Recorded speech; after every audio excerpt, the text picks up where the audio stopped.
Hello everyone. देखिए, आज का जो सेशन है वो बहुत ज़्यादा स्पेशल होने वाला है क्योंकि आज हम लोग पढ़ने वाले हैं निदानात्मक परीक्षण एवं उपचारात्मक शिक्षण। जहाँ भी आप लोग शिक्षण विधियों की बात करेंगे जिस भी एग्जाम में, उसमें ये टॉपिक आपको देखने को बिल्कुल मिलेगा। ठीक है। अगर रीट की चर्चा करें तो रीट प्री में तो बिल्कुल है, उसके बाद में मेंस में तो इसका एक बहुत बड़ा रोल सामने आता है क्योंकि मेंस में ना आपको स्कूल के जो सब्जेक्ट्स हैं वो 5 सब्जेक्ट दिए हुए हैं। ठीक है, पांचों के पांचों सब्जेक्ट में ये टॉपिक लिखा हुआ है। ठीक है, तो आप लोग समझ सकते हैं ना, एक तरीके से जो मूल्यांकन है ना उतना ही इंपॉर्टेंट ये टॉपिक है। और इंग्लिश में भी ना रेमेडियल टीचिंग नाम से ये टॉपिक दिया हुआ है, तो जब आप हिंदी में समझेंगे तभी जाके इंग्लिश में समझ में आएगा। ठीक है, तो चलिए शुरू करते हैं। और इससे पहले मैं आपको पूर्व में एक चेतावनी दे देता हूं कि आपको किस प्रकार से इस क्लास को अटेंड करना है। तो सबसे पहले आप लोग समझ लीजिए कि आप लोग एक टीचर बन चुके हैं। ठीक है, उसके बाद में आप लोग समझिएगा कि किस प्रकार से आप लोग बच्चों को सिखाते हैं, उसी प्रकार से आप खुद भी सीखते चलिएगा। ठीक है, तो एक तरीके से प्रैक्टिकल के तौर पे हम लोग ये क्लास करेंगे। एक भी चीज़ आपको रटनी नहीं पड़ेगी, एक भी प्रश्न आपका गलत नहीं होगा। ठीक है, तो चलिए सबसे पहले हम लोग शुरू करते हैं एक सामान्य गलती के कहाँ पे बच्चे करते हैं, इसमें टॉपिक स्टार्ट होने से पहले ही। ठीक है, टॉपिक के नाम में ही गलती कर देते हैं बहुत सारे बच्चे। किस प्रकार से, देखिए, इसका नाम तो है निदानात्मक परीक्षण एवं उपचारात्मक शिक्षण, लेकिन बहुत सारे हैं जो लिखते हैं केवल क्या, निदानात्मक एवं उपचारात्मक शिक्षण। अब देखिए, इसका तात्पर्य ये हो जाता है कि आप लोग निदानात्मक शिक्षण बोल रहे हो। ठीक है, निदानात्मक और उपचारात्मक दोनों को ही शिक्षण बोल रहे हो, लेकिन ऐसा नहीं होता। दोनों अलग अलग टर्म्स है। और निदानात्मक तो होता है परीक्षण, मतलब बालक का सबसे पहले परीक्षण किया जाता है। ठीक है, निदानात्मक मतलब डायग्नोसिस। आप लोगों को समझाऊंगा मैं आगे पूरा। निदानात्मक परीक्षण आज की इस क्लास में आई थिंक हम लोग कवर कर पाएंगे, तो वो ही कवर करेंगे। ठीक है, उसके बाद में उपचारात्मक शिक्षण होता है कि जब हम लोग निदानात्मक शिक्षण कर लेते हैं उसके बाद में किया जाता है। ठीक है, तो उपचारात्मक शिक्षण अलग होता है, पहले परीक्षण किया जाता है उसके बाद में शिक्षण किया जाता है। ठीक है, तो देखिए होते क्या है दोनों, एक ब्रीफ दे देता हूं मैं आपको, मतलब छोटा सा एक डिस्क्रिप्शन में बता देता हूं कि किस प्रकार से क्या होता है। देखिए, मान लीजिए आप लोगों को पता चला है कि मेरी क्लास, मान लीजिए आप लोग टीचर है तो आपको पता चला कि आप लोगों के क्लास में 30 बच्चे हैं। 30 बच्चों में से आपने मैथ्स पढ़ाई है बहुत शानदार तरीके से, लेकिन बालक हैं उनके नंबर बहुत कम आ रहे हैं। ठीक है, आपने जब पूरी बुक का टेस्ट लिया तो एक भी बच्चे के उसमें 100 से 80 नंबर नहीं आ पा रहे। ठीक है, 100 में से 80 से ज्यादा नंबर नहीं आ पा रहे। ठीक है, 80+ स्कोर नहीं हो रहा। अब आप लोगों ने क्या किया, आप लोगों ने जांच की कि क्यों नहीं हो रहा। तो आप लोगों ने एक पैटर्न ढूंढा, और पैटर्न क्या निकला कि आप लोगों ने जो भी पढ़ाया या आपने जो भी टेस्ट लिया उसमें बच्चों को केवल प्रश्नावली 2, 3, 4 और 5 में दिक्कत है। ठीक है, बाकी की प्रश्नावलियों में बच्चे पूरे में से पूरे मार्क्स लेके आ रहे हैं, जबकि इनके प्रश्न है ना, इनके प्रश्नों में डाउट है बच्चे को। ठीक है, अब आप लोग करेंगे क्या, निदानात्मक परीक्षण कि कितने बच्चों को डाउट है, किस प्रकार से हम लोग इसको सॉल्यूशन करेंगे, क्या त्रुटि है। मतलब ऐसे तो है नहीं ना कि पूरी प्रश्नावली में ही दिक्कत है, क्योंकि आपने पढ़ाया है तो बच्चे को कुछ तो समझ में आया होगा। तो पूरी प्रश्नावली में तो दिक्कत नहीं हो सकती ना, ऑब्वियस सी बात है, सीधी सीधी सी बात है ना। तो पूरी प्रश्नावली में जब दिक्कत नहीं हो सकती तो कहाँ पे दिक्कत आई है और क्यों नंबर कट रहे हैं, आप लोग उसका एनालिसिस करेंगे और आप लोग फाइंड करेंगे। मान लीजिए आपने ढूंढा कि ये जो प्रश्नावली है इनमें एक इंपॉर्टेंट रोल प्ले करता है गुणनखंड। ठीक है, आप लोगों ने देखा कि इसमें सारे में एक चीज कॉमन है कि गुणनखंड है ना वो इंपॉर्टेंट रोल प्ले कर रहा है। चाहे वो अभाज्य गुणनखंड हो, वो भी गुणनखंड से ही बनते हैं। ठीक है, तो आपने फाइंड किया कि बच्चों को ना गुणनखंड समझ में नहीं आया। ठीक है, आपने क्या पता किया कि बच्चों को गुणनखंड समझ में नहीं आया। अब आप लोग क्या करेंगे, आप क्या करेंगे, एक परीक्षण करेंगे कि कितने बच्चों को गुणनखंड में दिक्कत है। तो आप एक परीक्षण पत्र तैयार करेंगे, आप एक पेपर बनाएंगे और बच्चों को उस पेपर में एग्जाम लेने देंगे। और पेपर किस प्रकार से बनाना है वो भी समझाऊंगा आगे इसी क्लास में। तो आप लोगों ने पेपर लिया और नंबर आए बच्चों के, तो उससे आपको समझ में आ गया कि जी हाँ इस टॉपिक में यहाँ पे दिक्कत है। क्लियर है, लेकिन दिक्कत तो आ गई। अब ये जो प्रोसेस आपने की ये था सारा का सारा निदानात्मक परीक्षण। निदानात्मक परीक्षण क्यों था, क्योंकि देखिए आप लोग जब, मैं समझाऊं तो ये जो शब्द है ना ये चिकित्सा शास्त्र से लिया गया है। निदानात्मक परीक्षण जो शब्द है ये चिकित्सा शास्त्र से लिया गया है। ठीक है, चिकित्सा शास्त्र से किस प्रकार लिया गया है, जब भी आप डॉक्टर के पास जाते हैं तो आपने बोला कि सर साहब मेरे पेट में दर्द हो रहा है। ठीक है, आपने बोला डॉक्टर को कि साहब मेरे पेट में दर्द हो रहा है। अब डॉक्टर भगवान तो है नहीं, भगवान का रूप मानते हैं बट है तो नहीं ना कि देखते ही बता देगा कि तेरे को यही दिक्कत है। ठीक है, वो बोलेगा कि आप लोग कुछ डायग्नोसिस करवा लो, आप कुछ मतलब परीक्षण करवा लो, एक तरीके से चेकअप करवा लो, ठीक है। तो आप जाएंगे, जाके डायग्नोसिस करवाएंगे, अलग अलग रिपोर्ट्स आएंगी आपकी, फिर आप उन रिपोर्ट्स को देखने के बाद में डॉक्टर क्या करता है, फिर आपको दवाइयाँ देता है, ठीक है। तो आपने क्या किया, सबसे पहले चेकअप करवाया ना, उसी प्रकार से बच्चे का आपने यहाँ पे चेकअप किया है कि क्या क्या दिक्कत बालक को हो सकती है और आप लोग किस प्रकार से उन समस्याओं का समाधान कर सकते हैं, ठीक है। तो समझ में आया ना, ये शब्द चिकित्सा शास्त्र से लिया गया है और किस प्रकार से जो निदानात्मक परीक्षण है वो काम करता है, वो पूरा समझ में आया। अब देखिए, परीक्षण तो हो गया, लेकिन उसके बाद में उपचारात्मक शिक्षण किस प्रकार से काम आएगा। तो उपचारात्मक शिक्षण काम आएगा कि आपने जो त्रुटियां निकाली, आपको पता चल गया कि यहाँ पे गुणनखंड है, तो गुणनखंड में दिक्कत आई बालक को, तो आपने अब एक क्लास ली जिसमें आप लोगों आपने क्या किया कि पूर्व में जो शिक्षण विधियां काम में ली थी उन्हें बदला, नई शिक्षण विधियां ली, कुछ मॉडल्स बनाए, कुछ एक एग्जाम्पल्स नए बनाए, ठीक है, अलग तरीके से पढ़ने का माहौल बनाया, ठीक है। फिर आप लोगों ने उपचारात्मक शिक्षण करवाया कि बालक को अब मैं थोड़ा ढंग से पढ़ाऊंगा या कुछ इंप्रूवमेंट करके पढ़ाऊंगा कि बालक की जो त्रुटि है ना वो क्लियर हो सके, उसका समाधान हो सके। तो त्रुटि का पता लगाना और त्रुटि का समाधान करना दोनों अलग अलग चीजें हैं, ठीक है। तो त्रुटि का पता लगाना तो क्या है, निदानात्मक परीक्षण। पता लगाना तो क्या हो गया, त्रुटि पता लगाना क्या हो गया, निदानात्मक परीक्षण। जबकि त्रुटि का समाधान करना मतलब आप लोगों ने एक क्लास ली, उसमें आप लोगों ने समाधान किया, समाधान करना क्या हो जाएगा, उपचारात्मक शिक्षण। उपचारात्मक शिक्षण, ठीक है। तो समझ में आया ना कि किस प्रकार से दोनों में डिफरेंस है। अभी तो हमने बेसिक सी चीजें पढ़ी, अब आपको समझ में आया होगा। अब आपको रटने की आवश्यकता नहीं पड़ेगी, आप कभी भी नाम गलत नहीं लिखेंगे, ठीक है। अब एक एक करके स्टेप अप करेंगे और एक एक करके हम लोग सबसे पहले निदानात्मक परीक्षण पढ़ेंगे, ठीक है। तो उपचारात्मक शिक्षण तो बाद की बात है, पहले निदानात्मक परीक्षण ही तो करते हैं बालक का। तो निदानात्मक परीक्षण पढ़ेंगे, उसके बाद में हम लोग उपचारात्मक शिक्षण करेंगे, ठीक है। तो चलिए आगे बढ़ते हैं, और कुछ जो मनोवैज्ञानिक है उन्होंने परिभाषाएं दी हैं, ठीक है। सबसे पहले आते योकम व सिम्पसन, इन्होंने एक परिभाषा दी है। परिभाषाओं को भी मैं रटने नहीं दूंगा आपको बिल्कुल भी, क्योंकि बहुत सारी परिभाषाएं होती है, कितनी की रटोगे, ठीक है। तो देखिए इसका क्या तरीका है, सबसे पहले परिभाषा क्या है इसको समझने का प्रयास करते हैं कि इसमें कहा क्या गया है। परिभाषा आपको केवल एग्जाम की दृष्टि से नहीं पढ़नी, परिभाषाओं में आपको उस चीज का अर्थ पता चलता है। अब जब ये दो परिभाषाएं मैं आपको बताऊंगा, एक तो ये और उसके बाद में शोनेल की परिभाषा, तो दोनों पढ़ने के बाद में आप लोगों को पूरा क्लियर हो जाएगा कि निदानात्मक परीक्षण वास्तविक तौर पे होता क्या है, ठीक है।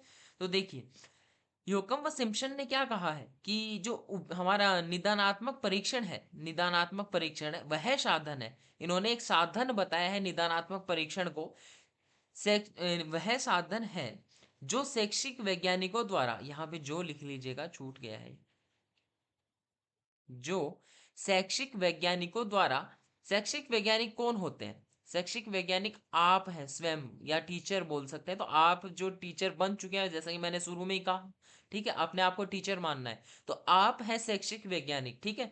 आप क्या करते हैं, विद्यार्थियों की कठिनाइयों के कारणों को व्यक्त करने के लिए निर्मित किया जाता है, ठीक है। किसके लिए, विद्यार्थियों की कठिनाइयों के कारण, ठीक है। बालक की जो कठिनाई है, बालक की जो गलतियां हो रही हैं, बालक के जो त्रुटियां हो रही हैं, उनके कारणों को व्यक्त करने के लिए जिस साधन का निर्माण किया जाता है ना, वो साधन होता है निदानात्मक परीक्षण। तो यही तो बात मैंने आपको बताई, ठीक है, यही बात तो मैंने बताई, मतलब मैं भी मनोवैज्ञानिक हो गया नहीं, ठीक है।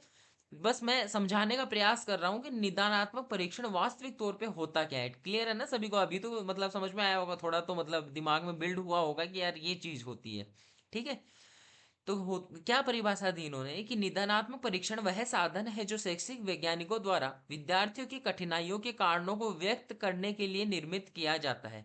क्लियर है ना सभी को, अब ये बता दो एक बार फटाफट से, क्लियर है सभी को।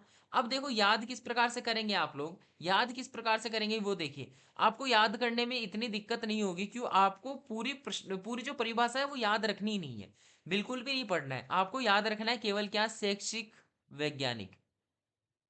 एक शब्द याद रखिएगा, शैक्षिक वैज्ञानिक, ठीक है। जब शैक्षिक वैज्ञानिक शब्द आए तो आप समझ जाइएगा कि ये परिभाषा जो है ये योकम व सिम्पसन की परिभाषा है।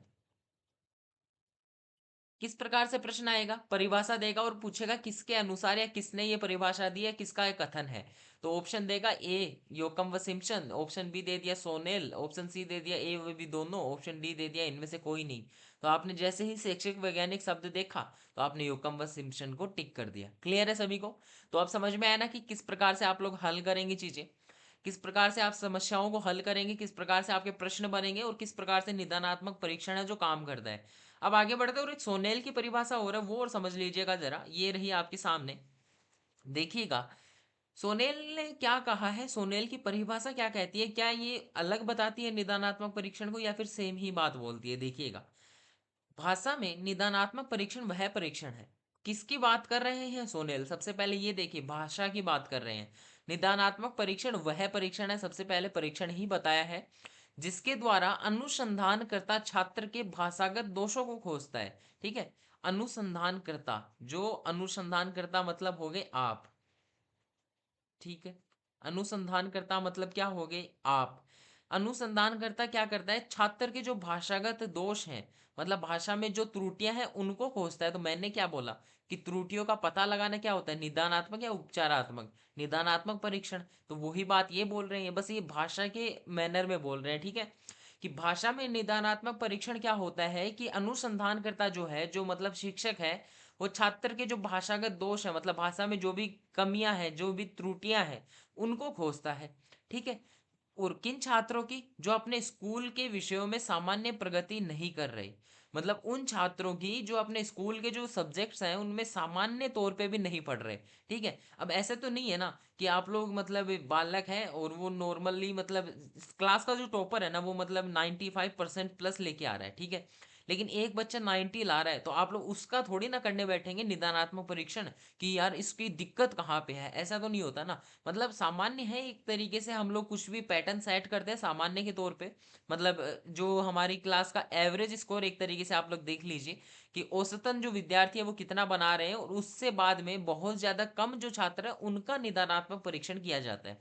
अब 90 वाले का क्यों नहीं करते और इनका क्यों करते हैं? क्योंकि देखिए, निदानात्मक परीक्षण अभी तो आपको एक छोटी सी चीज लग रही होगी, लेकिन जैसे जैसे हम लोग क्लास में आगे बढ़ेंगे आपको पता चलेगा कि बहुत लंबी प्रोसेस है। ऐसा नहीं है कि छोटी सी चीज है, बहुत लंबी प्रोसेस है।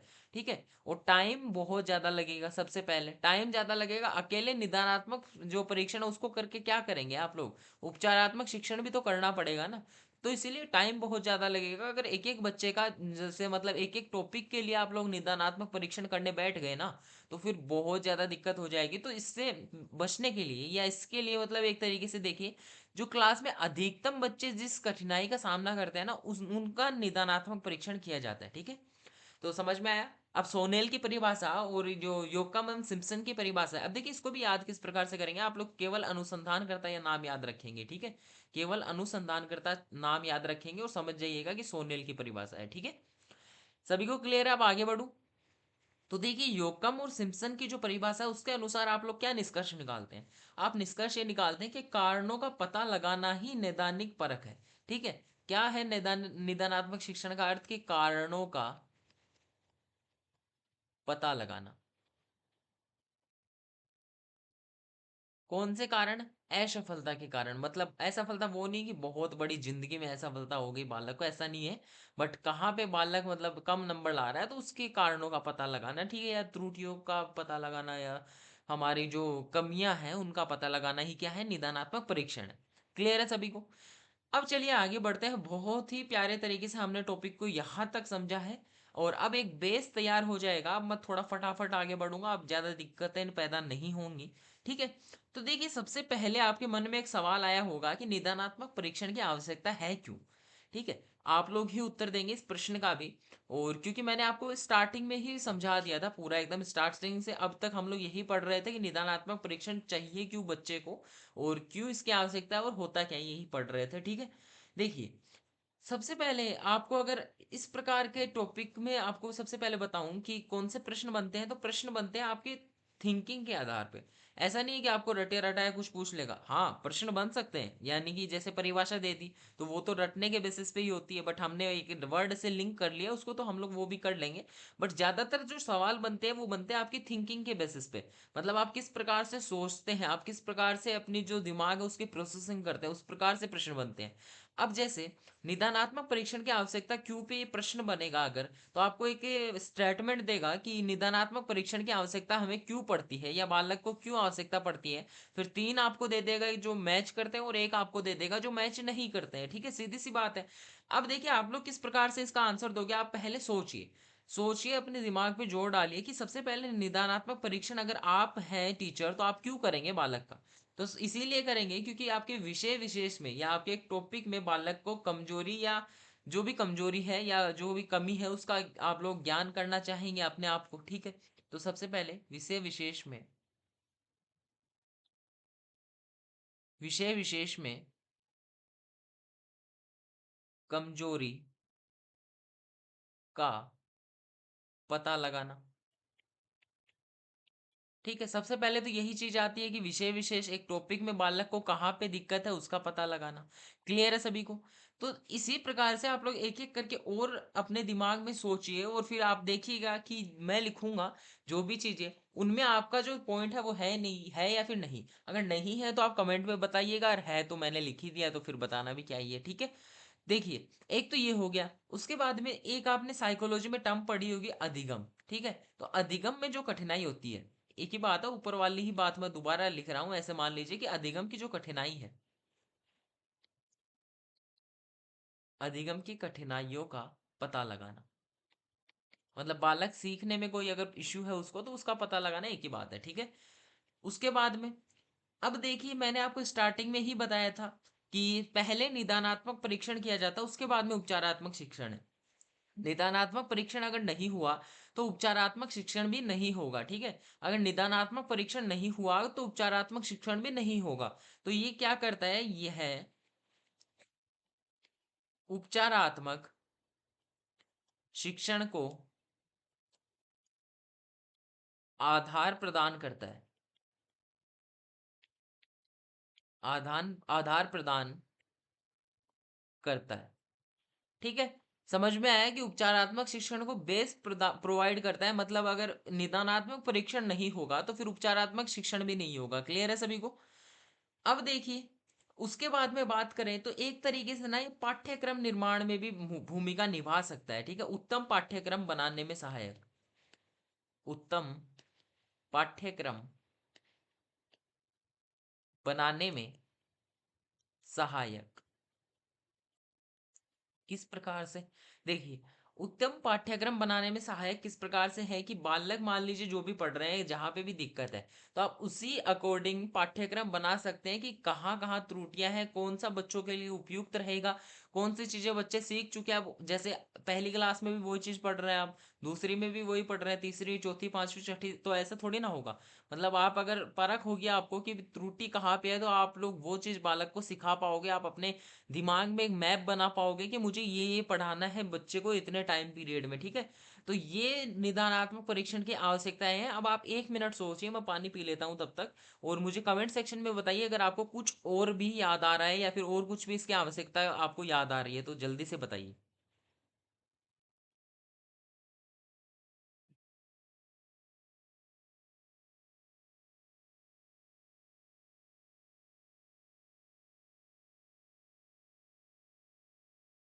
चलिए, देखिए रटना कुछ भी नहीं है। जो भी चीजें अभी मैंने लिखी वो आपके सामने ही लिखी, आपको समझाते हुए लिखी। तो रटना तो इसको बिल्कुल भी नहीं है, बस आपको देखते चलना है और आपको स्क्रीनशॉट लेते रहना है। क्योंकि जब भी आप रिवीजन करेंगे तो आप स्क्रीनशॉट पढ़ लीजिएगा एक बार। क्योंकि अगर आप वापस से क्लास देखने बैठेंगे, मैं ऐसे मना नहीं करूंगा, अगर आपको क्लास से समझ में आता है तो आप फास्ट स्पीड में क्लास देख सकते हैं। ठीक है, चलिए आगे बढ़ते हैं।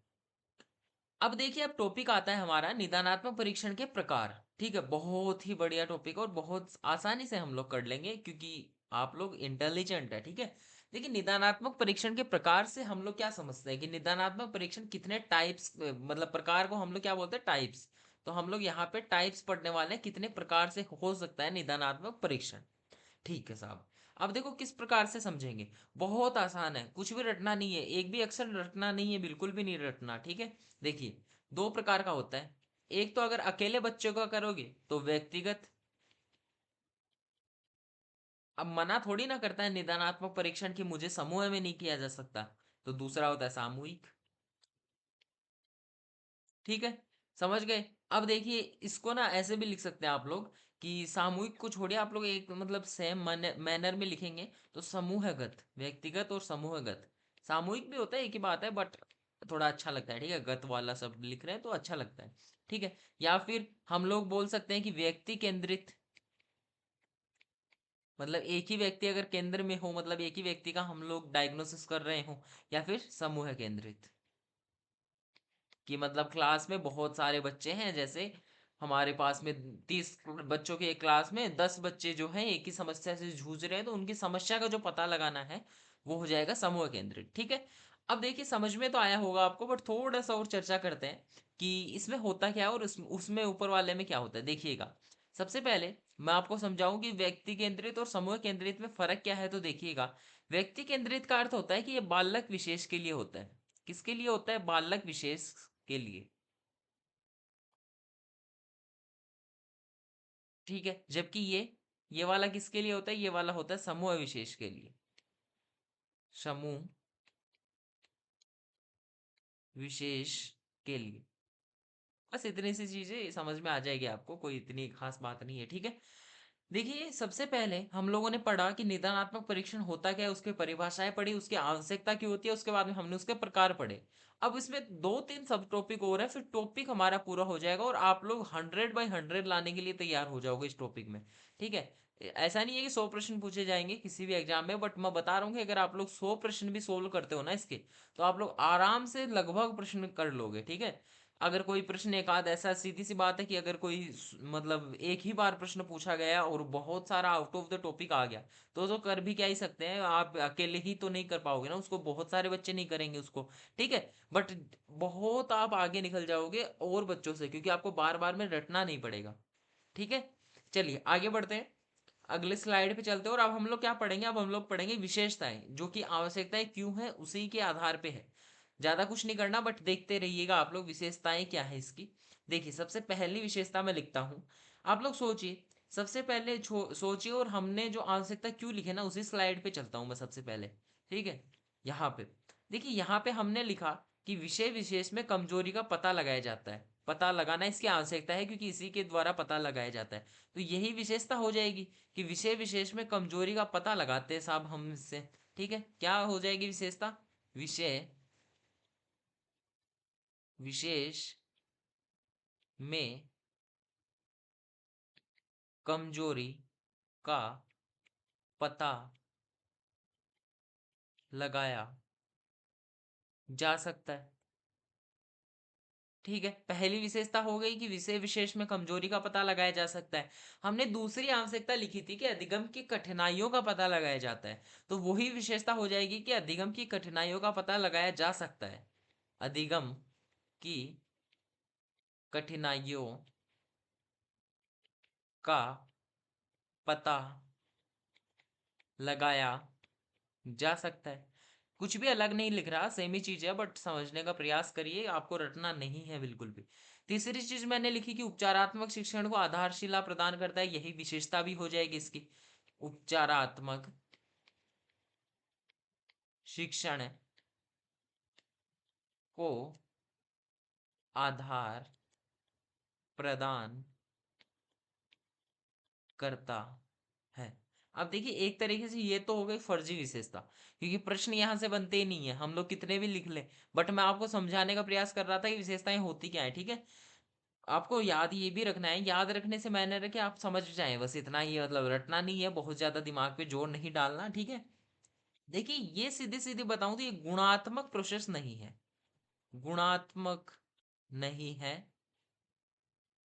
संख्यात्मक है। माफ कीजिए, उल्टा हो गया ना, अभी उल्टा लिख दिया हम लोगों ने, एक सेकेंड ना, इरेज नहीं हो रहा, रुकिए। नहीं को हटाते हैं हम लोग, इसको भी पूरा हटाते हैं, एक सेकेंड बस। सॉरी, हाँ। देखिए, गुणात्मक है ये, संख्यात्मक नहीं है। तभी मैं सोचू कहाँ पे गड़बड़ हो रही है, एक सेकेंड। संख्यात्मक नहीं है। देखिए, गुणात्मक है, संख्यात्मक नहीं है। क्यों? क्योंकि ना इसमें मार्क्स मैटर ही नहीं करते। बच्चा अगर 10 में से 2 भी ला रहा है तो भी दिक्कत नहीं है, आपको तो फायदा ही है। आपको पता चल रहा है कि बच्चे ने इसी पेपर में गलती की है, तो मतलब यही टॉपिक्स होंगे, ठीक है। तो इसमें मतलब नंबर्स मैटर नहीं करते कि ऐसा 10 में से 10 लेके आया या 10 में से 2 ही ला रहा है, 10 में से 0 ला रहा है, वो मैटर नहीं करते। गुणात्मक है, मतलब इसमें आपको रिजल्ट मिलना चाहिए, कि आपको पता चलना चाहिए कि बालक कहाँ पे गड़बड़ कर रहा है, बाकी कुछ भी इसमें मैटर नहीं करता। पांचवी चीज, विशेषता याद रखिएगा, इंपॉर्टेंट है भाई, ठीक है। इसमें ना सामान्यतः जो होता है, वस्तुनिष्ठ प्रश्नों का प्रयोग होता है, सामान्यतः है, ऑप्शनल, ठीक है।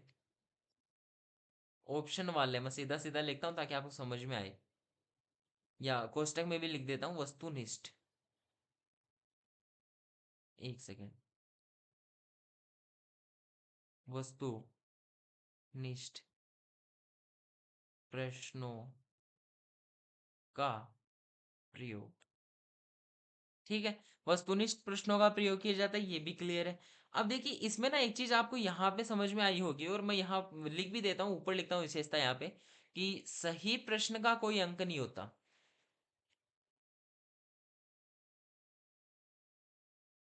कोई अंक नहीं, केवल गलत प्रश्न का ध्यान रखा जाता है, ठीक है। मतलब आप लोग अगर बच्चा, आप टीचर हैं, तो आप लोग क्यों ही देखेंगे कि बालक ये प्रश्न सही कर रहा है। सही तो वो पूरी किताब कर रहा है, उसको दिक्कत तो खाली एक टॉपिक में है जहां पे उसने प्रश्न गलत किए हैं। तो जो प्रश्न उसने गलत किए हैं उसी पे तो फोकस करेगा, बाकी प्रश्नों पे तो वो ध्यान भी नहीं देगा। सीधी सी बात है ना, कि मतलब जो भी बच्चे ने, जिस भी बच्चे ने ये प्रश्न सही किए हैं उस पे तो आपको फोकस करना ही नहीं है। जो भी प्रश्न बच्चा गलत कर रहा है उसी को तो आपको समझना है। कि मान लीजिए अगर किसी टॉपिक गुणनखंड में प्रश्न गलत हुए हैं, तो आपको पता चल गया कि उसमें बालक को दिक्कत है। अब चाहे वो गुणज में प्रश्न सही करे चाहे ना करे, आपको क्या फर्क पड़ता है? अगर सही नहीं करेगा तो फर्क पड़ता है ऑब्वियसली, अगर सही करेगा तो क्या ही दिक्कत है आपको। मतलब आपको तो केवल परीक्षण करना है कि उसमें दिक्कत कहाँ पे है, तो सही कर रहा है तो उसमें कोई भी प्रॉब्लम नहीं है उसको, ठीक है। तो इसीलिए इसमें केवल गलत प्रश्न का ध्यान रखा जाता है, न कि सही प्रश्न का। क्लियर है सभी को? आगे बढ़ते हैं। अब देखिए, आगे बढ़ते हैं, और दो तीन टॉपिक और बचे हैं, मेरे हिसाब से दो ही है आई थिंक। और ये वाला ना बहुत ध्यान से समझिएगा, अगर आप लोगों ने अभी तक क्लास को देखा है ना, तो बहुत ध्यान से समझिएगा, बहुत काम आएगा आपकी ये वाला, ठीक है। देखिए, सबसे पहले आप लोगों को बताऊं तो आपसे रिक्वेस्ट कर रहा हूं कि सब्सक्राइब कर दीजिए, ठीक है। अगर आप लोग चैनल पे नए हैं और अभी तक देख रहे हैं और समझ में भी आ रहा होगा, आई एम डैम श्योर कि आपको समझ में आ रहा होगा, क्योंकि मैंने तो मेरा 100% दिया है, ठीक है।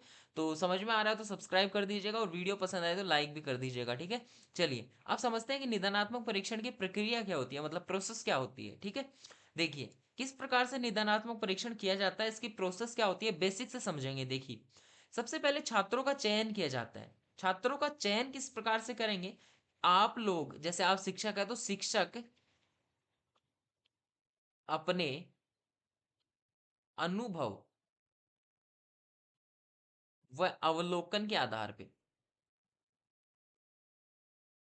अरे जब आप शिक्षक हैं खुद, तो आपको पता ही होगा कि ये बच्चा इस चीज में मतलब दिक्कत हो रही है, इसको कुछ मतलब नंबर नहीं बन रहे इसके। आपको ऐसा तो पता ही होगा ना, कि आप पता, सबसे पहले आपको बताऊं तो 2 या 3 दिन में पता लग जाता है कि ये बच्चा वीक है, ये बच्चा मतलब एक्सीलेंट है, ठीक है, बहुत ज्यादा होशियार है पढ़ने में, या फिर ये वाला बच्चा है ना बिल्कुल भी नहीं पढ़ता, ठीक है। तो ऐसा नहीं है, सबसे पहले कि निदानात्मक जो परीक्षण है वो केवल ऐसा नहीं होता कि केवल अध्ययन में कोई दिक्कत होगी उसको। ऐसा और भी कारण हो सकता है, जैसे बालक के घर की स्थिति ठीक नहीं है तो वो भी उसके पढ़ाई को इफेक्ट करेगी, ठीक है। अफेक्ट करेगी ना पढ़ाई को, अगर घर की स्थिति अच्छी नहीं है तो वो भी चीजें हो सकती हैं, वो भी एक तरीके से कारण हो सकता है। ऐसा नहीं कि केवल शैक्षिक क्षेत्र से ही संबंधित रहे कोई कारण, ठीक है। तो सबसे पहले आपको छात्रों का चयन करना है कि किस छात्र को दिक्कत है, अपने अनुभव और अवलोकन के आधार पे, ठीक है। अब छात्र जो भी कठिनाई अनुभव कर रहे हैं उसको जानने के लिए, किस प्रकार से आप जानेंगे कि बालक मतलब इसमें इसमें दिक्कत हो रही है बालक को इन इन टॉपिक्स में, तो आप लोग किस प्रकार जानेंगे? रोज जो क्लास टेस्ट होते हैं उनके माध्यम से। रोज जो क्लास टेस्ट होते हैं उनके आधार पे आप जानेंगे कि हाँ ये बच्चे हैं, उनका आप लोग चयन कर लेंगे। चलिए बालक आपने ढूंढ लिया, आपकी क्लास में टोटल 50 बच्चे हैं, 50 स्टूडेंट्स हैं, ठीक है।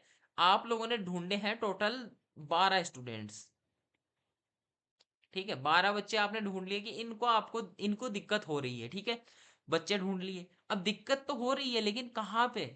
मैथ्स में हो रही है, ठीक है, समझते हैं, लेकिन कहाँ पे? अब मैथ्स में हो रही है, आपने मतलब जो क्लास टेस्ट वगैरह लिए हैं उनसे आप लोगों ने देखा कि बालक को दिक्कत कहाँ पे हो रही है। बालक को दिक्कत हो रही है, जैसा कि मैंने एग्जाम्पल पहले दिया था, कि आप समझ लीजिए कि बालक को 2 नंबर की प्रश्नावली में दिक्कत हो रही है, ठीक है, सेकंड एक्सरसाइज में, ठीक है। दूसरी प्रश्नावली में बालक को दिक्कत हो रही है, तो आपने एक विशिष्ट क्षेत्र ढूंढ लिया कि बालक को यहाँ पे दिक्कत हो रही है। लेकिन आपको जाना है एकदम सूक्ष्म, मतलब ऐसे नहीं है, अब आपको ऐसे थोड़ी ना होगा, आपसे पूछा कि बच्चों को दिक्कत कहाँ आ रही है, आप लोग बोलते हो कि बच्चों को गणित में दिक्कत आ रही है। ये तो नहीं होता ना, गणित में दिक्कत आती है, एक बच्चा 100 में से लेके 70 नंबर लेके आ रहा है, ठीक है, 70 नंबर लेके आ रहा है एक बच्चा 100 में से। अब आपसे मान लीजिए हेडमास्टर ने आके पूछा कि बच्चों को दिक्कत कहाँ आ रही है, आपने बोला गणित में आ रही है। गणित में दिक्कत कहाँ है भाई, उसने 70 नंबर लेके आया, वो 70% उसने चीजें सही की हैं, तो उसको तो सही हुई ना। गणित में दिक्कत कहाँ है उसको, उसको तो केवल 30% चीजें ही नहीं आ रही, 30% ही तो नहीं आ रही, गणित में दिक्कत थोड़ी ना उसको। तो उसको गणित में एक आध विशिष्ट टॉपिक में दिक्कत है, विशिष्ट प्रश्नावलियों में दिक्कत है, तो उनको खोजेंगे हम लोग सबसे पहले। कि मान लीजिए आपने देखा कि 15 प्रश्नावली, उसमें से 2 प्रश्नावलियों में बालक को दिक्कत है, अब दो में भी कौन कौन से टॉपिक्स में दिक्कत है वो ढूंढेंगे। जैसे 2.1 2.2 ऐसे नहीं होती क्या, उनमें देखेंगे आप लोग कि किस प्रकार के प्रश्नों में बालक को दिक्कत है। तो आप लोग जो विशिष्ट क्षेत्र आपने खोजे हैं, जैसे दूसरी प्रश्नावली, तो उसमें भी आप लोग देखेंगे ये कठिनाई स्थल कौन से, उनमें कहाँ दिक्कत है। जैसा एग्जाम्पल पहले दिया वही दे देता हूँ यहाँ पे भी, कि गुणनखंड मान लीजिए करने में दिक्कत है, ठीक है, जिसके कारण बालक और भी प्रकार के प्रश्न नहीं बना पा रहा है। अब आप लोग क्या करेंगे, उन कठिनाई स्थलों का विश्लेषण करेंगे, अब उनका एनालिसिस करेंगे, जो दिक्कतें आई हैं उसको आप लोग और डिटेल में समझेंगे, ठीक है। तो ये होता है निदानात्मक परीक्षण की प्रक्रिया, कि किस प्रकार से निदानात्मक परीक्षण किया जाता है, समझ गए आप लोग। आगे बढ़ते हैं, एकदम अच्छे से समझिएगा। अब आगे बढ़ते हैं, और अपना जो अंतिम आज का टॉपिक है, अंतिम ही होगा आई थिंक, एक सेकंड देख के बता देता हूं मैं, जी हाँ अंतिम है। देखिए, अंतिम है, इसमें हम लोग क्या देखेंगे कि निदानात्मक जो परीक्षण पत्र है उसका निर्माण किस प्रकार से किया जाता है, ठीक है। देखिए, आप लोग मौखिक तौर पे तो उसकी परीक्षा लेंगे नहीं, आप पेपर बनाएंगे, ठीक है, पेपर बनाएंगे, उसके एग्जाम लेंगे, उसका परीक्षण करेंगे। परीक्षण एक तरीके से एग्जाम ही तो होता है, परीक्षा परीक्षण एक ही तो शब्द है लगभग, ठीक है। तो पेपर बनाएंगे, पेपर किस प्रकार से बनेगा वो यहाँ पे हमें देखना है, कि पेपर आप लोग किस प्रकार बनाएंगे, क्या आपकी प्रोसेस रहने वाली है। और आप लोगों को जैसे मैंने आपको बताया, सामान्यतः जो प्रश्न होते हैं वो वस्तुनिष्ठ होते हैं, ठीक है, वस्तुनिष्ठ प्रश्न होते हैं। देखिए, सबसे पहले आप लोग करेंगे त्रुटियों का संकलन, कि बालक को जो त्रुटियां हैं, त्रुटियों के प्रकार आप लोग देख लेंगे कि इतनी प्रकार की त्रुटियां हैं, इतने प्रकार के हमें देखना है, मतलब कि जैसे गुणनखंड करना हो गया, भाज्य गुणनखंड हो गया, तो ये सारी आप लोगों ने त्रुटियां ढूंढ ली, ठीक है। त्रुटि मान लीजिए आपने ढूंढी कौन कौन सी, गुणनखंड, अभाज्य गुणनखंड,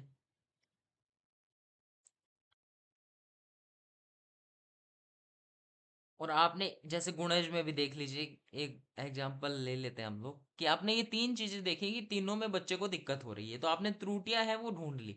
सबसे पहले आपको क्या करना है, त्रुटियां ढूंढनी है। उसके बाद में कारणों को जानना है। अब कारण ऐसा नहीं, कुछ भी हो सकता है, जैसा मैंने पहले बताया।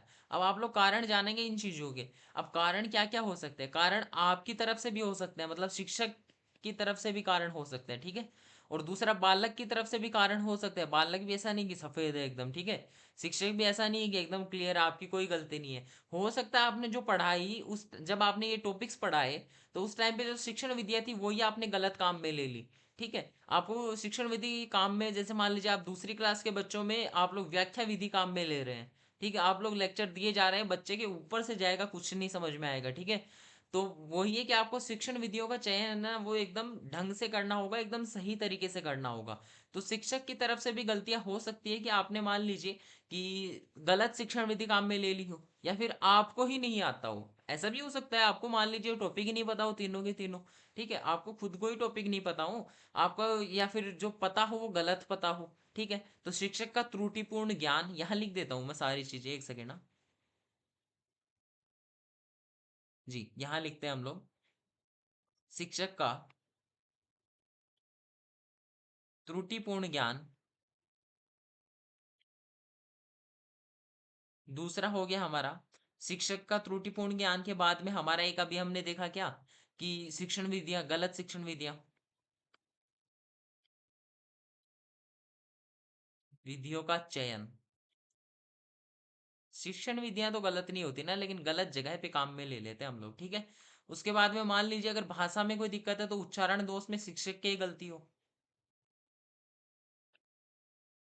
अब जैसे मान लीजिए उच्चारण दोष का समझाओ एक अलग से, मान लीजिए मैं समझाता हूँ थोड़ा, देखिए यहीं पे। अब मान लीजिए ये जो शब्द है स्कूल, इसको हम लोग स्कूल बोलते हैं, ठीक है। लेकिन अगर शिक्षक ही आके इसको स्कूल बोलने लगा, ठीक है, हम लोग इसको स्कूल बोलते हैं, सीधी सी बात है, सही शब्द क्या होता है, स्कूल होता है। अब शिक्षक ही इसको आके बोलने लगा स्कूल, तो बच्चा क्या करेगा, अगर मान लीजिए एक स्कूल है और इस स्कूल में 10 टीचर्स हैं, 10 के 10 जो टीचर्स हैं वो सब बोलते हैं इस शब्द को क्या, स्कूल, ठीक है। शब्द क्या बोलते हैं, स्कूल। सबसे पहले अब जो बोल रहे हैं वो शब्द भी लिख देता हूं मैं, ये वाला शब्द बोलते हैं, ठीक है। लेकिन ये तो गलत है, सीधी सी बात है, लेकिन बच्चा क्या सीखेगा कि ये सही है क्योंकि सर बोल रहे हैं, ठीक है। 10 के 10 10 टीचर्स जब एक ही शब्द बालक के कान में डालेंगे तो वही समझेगा ना वो। तो जब आप गलत जानते हैं, गलत उच्चारण करते हैं, तो बालक भी वही सीखता है। आपने श्याम पट पे कुछ और लिखा, गलत मात्रा लिख दी, तो बच्चा भी वही सीखेगा। तो एक शिक्षक को बहुत सारी चीजें ध्यान में रखनी होती है, तो थोड़ा वो देख लीजिए, ठीक है। वो प्रकार की दिक्कतें हो सकती है, जैसे गलत शिक्षण विधियां हो गई, त्रुटिपूर्ण ज्ञान हो गया, उच्चारण दोष हो गया। उसके बाद में जैसे आप लोगों ने मैथ्स पढ़ाई लेकिन आपने शामपट पे कुछ नहीं लिखा, ठीक है, तो बहुत सारी दिक्कतें हो सकती है। यहाँ लिखने बैठेंगे तो पूरा मतलब स्लाइड खत्म हो जाएगी, लेकिन दिक्कतें खत्म नहीं होंगी, ठीक है।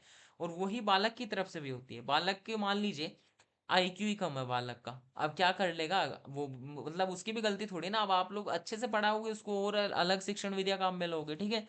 और या फिर मान लीजिए बालक के घर की स्थिति ठीक नहीं है, माता पिता के बीच में जो संबंध है वो ठीक नहीं है, तो बच्चे एकदम मतलब उस चीज में ध्यान रहता है, उसमें तनावपूर्ण माहौल में बालक से नहीं पढ़ा जा रहा, ठीक है। ये भी चीज हो सकती है, ये भी समस्या हो सकती है।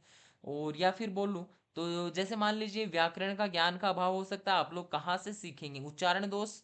आपको जैसे मान लीजिए मैंने समझाया कि कोई संधि विच्छेद है, जैसे विद्या प्लस आलय,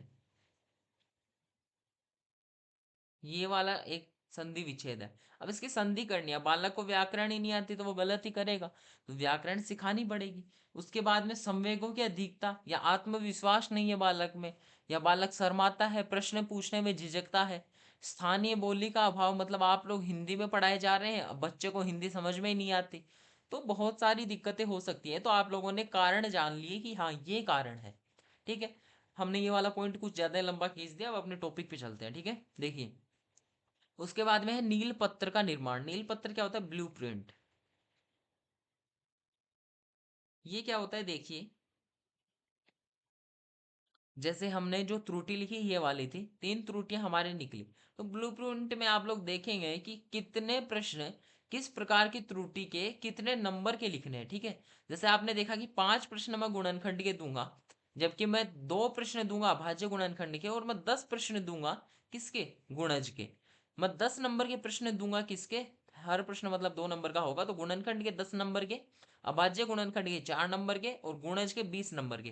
तो आपने एक ब्लूप्रिंट तैयार कर लिया, अब आप लोग क्या करोगे, परीक्षण पत्र बनाओगे। अब आप लोग अपने ब्लूप्रिंट के आधार पे जो पेपर है उसका निर्माण कर लेंगे, ठीक है। तो इस प्रकार से जो ब्लूप्रिंट है, मतलब ब्लूप्रिंट के आधार पे परीक्षण पत्र का निर्माण करते हैं। सबसे पहले क्या करते हैं, त्रुटियां देखेंगे कौन कौन सी है। अब ना जब भी प्रश्न आए तो आप लोग जो मैंने प्रोसेस बताई वो देखिए। सबसे पहले मैंने 3 जो त्रुटियां वो लिखी कि गुणनखंड, अभाज्य गुणनखंड और गुणज। उसके बाद में मैंने देखा कि कहाँ कहाँ दिक्कत आ सकती है, तो कारणों को जाना मैंने। उसके बाद में ब्लूप्रिंट बनाया और ब्लूप्रिंट के आधार पे मैंने पेपर बना दिया, ठीक है। पेपर में याद क्या रखना है कि सामान्यतः जो होते हैं वो वस्तुनिष्ठ प्रकार के प्रश्न होते हैं। फिक्स भी नहीं है, ऐसा नहीं है कि केवल वस्तुनिष्ठ होते हैं, सामान्यतः बोला है मैंने, मतलब ये है कि लगभग जो प्रश्न होंगे वो वस्तुनिष्ठ प्रश्न होंगे, ठीक है। तो ये चीज भी आपको याद रखनी है। अब देखिए अब आगे बढ़ते हैं, आगे देखते हैं हमारा कुछ है कि नहीं। एक सेकेंड, जी हाँ ब्लैंक स्लाइड है, मतलब अब कुछ भी नहीं है। हमने जो निदानात्मक परीक्षण है वो कंप्लीट कर लिया है, ठीक है। निदानात्मक परीक्षण में जितना कुछ भी था हमने सारा डन कर लिया है, मतलब सारा कंप्लीट कर लिया है। तो अब बस आपसे रिक्वेस्ट यही करूंगा कि आप लोग सब्सक्राइब कर लीजिए चैनल को, अगर आप लोग इसी प्रकार से पूरी की पूरी टीचिंग मेथड पढ़ना चाहते हैं। और जीके भी हम लोग इसी तरीके से इसी चैनल पे करते हैं, तो जीके भी इसी चैनल पे करते हैं। साथ ही में हम लोग प्रैक्टिस सीरीज भी स्टार्ट कर रखी है हम लोगों ने रीड के लिए, तो प्रैक्टिस के लिए भी आप लोग इस चैनल को सब्सक्राइब कर सकते हैं। और वीडियो पसंद आई हो तो लाइक कर दीजिएगा, अपने दोस्तों के साथ में शेयर कर दीजिएगा। हम लोग मिलते हैं कल, उपचारात्मक शिक्षण पढ़ेंगे। तब तक के लिए धन्यवाद।